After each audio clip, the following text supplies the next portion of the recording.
என்னுடைய குடும்பத்துல ஆண்டவரை தேர்ந்தெடுத்திருக்கிறார், என்னை இயக்குகிறார். அடுத்து ஆண்டவர் எனக்கு உந்துதல் கொடுக்கிறவராய் இருக்கிறார். வாசியில் பார்க்கலாம், திருப்பாடல்கள் 16:7. திருப்பாடல்கள் 16:7.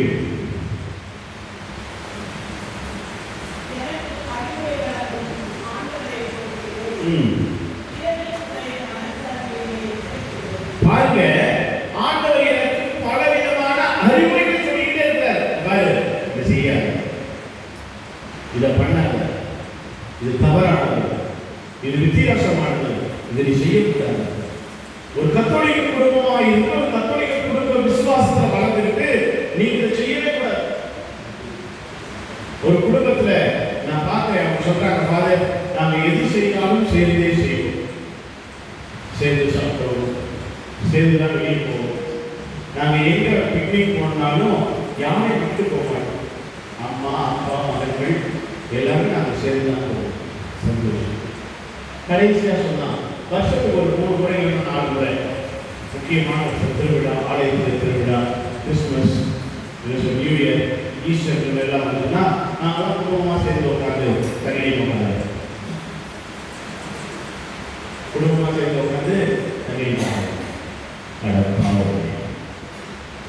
நமக்கு நல்லாவே தெரியும் இது தவறான ஒன்று, இது வித்தியாசமான ஒன்று. இந்த காரியத்தை ஒரு கத்தோலிக்க குடும்பமாய் இருந்து கொண்டு, ஒரு கத்தோலிக்க விசுவாசியாக இருந்து கொண்டு நான் செய்யவே கூடாது, நான் செய்யவே கூடாது. ஒரு சிலர் தான் பாருங்களேன், தீமையான பழக்கத்தை இருக்க மாட்டாங்க, தீமையான வார்த்தைகளை செய்ய மாட்டாங்க, தீமையான காரியங்களை ஈடுபட மாட்டாங்க.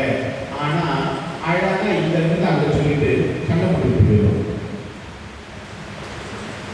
ஒண்ணு நடக்காது. இந்த இருக்கிற அழகா அங்க சொல்லுவாங்க, சண்டை போடுவாங்க. அதுக்கப்புறம் பதவி அப்படின்னு போற மாதிரி சந்தோஷமா போயிடுவாங்க. நம்ம வந்த காரியம் சக்சஸ்ஃபுல்லா முடிஞ்சது.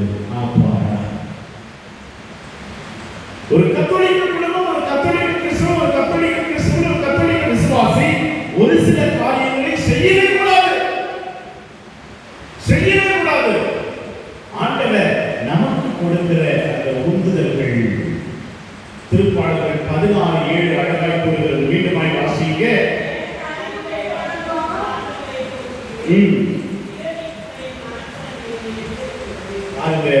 அறிவுரை கொடுக்கிற ஆண்டவர் இரவு நான் உணர்வு பொழுது எனக்கு எச்சரிக்கை கொடுக்கிறார். நீ செய்து கொண்டிருக்கிற இந்த காரியம் தவறானது, வித்தியாசமானது, உன்னை திருத்திக் கொள், உன்னை மாற்றிக்கொள், உன் சிந்தனையை, உன் பேச்சை, உன்னுடைய ஒவ்வொரு அசைவுகளையும் நீ மாற்றிக்கொள் என்று சொல்லி ஆண்டவர்